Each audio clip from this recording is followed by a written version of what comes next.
मार्ग, सत्य और जीवन मैं हूं। मुझसे होकर गए बिना कोई पिता के पास नहीं आ सकता। संत योहन का सुसमाचार अध्याय 14 पद संख्या 6। ख्रीस्त में मेरे प्यारे भाइयों और बहनों, आइए कुछ देर मौन रहें और जो वचन मैंने पढ़ सुनाया उस पर मनन चिंतन करें।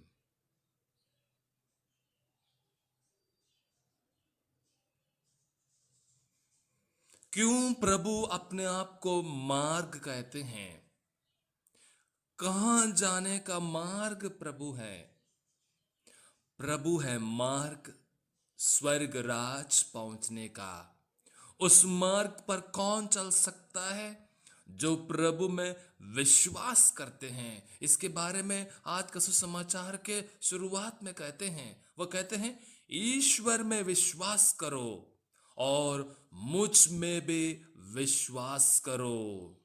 प्रभु स्वयं कहते हैं, ईश्वर में विश्वास करो और मुझ में भी विश्वास करो, और वही लोग उस मार्ग पर चल सकते हैं और स्वर्ग राज पहुंच पाते हैं। मेरे प्रिय भाइयों और बहनों, सत्य।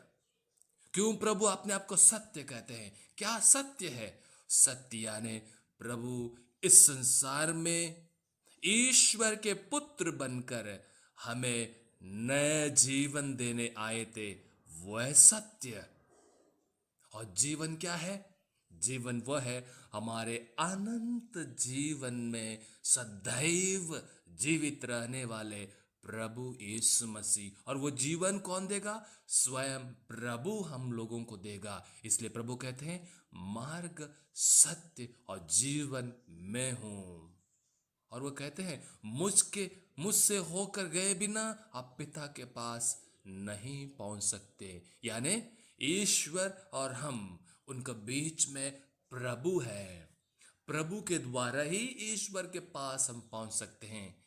यदि मेरे प्रिय भाई तथा बहनों, इस संसार में आप भले कार्य करते हैं, नेक कार्य करते हैं, विश्वास करते हैं, ये सब प्रभु के कारण, उस मार्ग के कारण, उस सत्य के कारण और उस जीवन के कारण। आज हमें पूछना है, क्या हम उन यहूदियों के समान हैं? प्रभु पर विश्वास नहीं किए वो लोगों ने, उस मार्ग को उन्होंने पहचाना नहीं, उस जीवन को उन्होंने अपनाना नहीं, उस सत्य को उन्होंने जाना नहीं।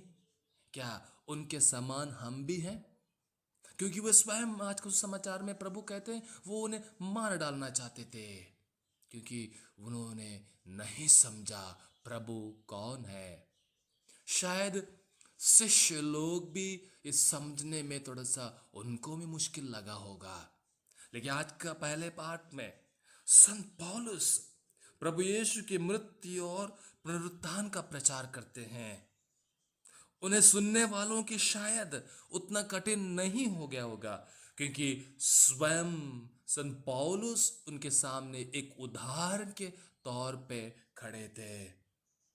राह कठिन है प्रिय भाई तथा बहनों, लेकिन यदि प्रभु को हम अपनाएंगे, प्रभु में विश्वास करेंगे, शायद उस कठिन राह को भी हम आसान बना सकते हैं। आइए उस मार्ग को, उस जीवन को, उस सत्य को अपनाएं, पहचानें और जिएं। आमीन।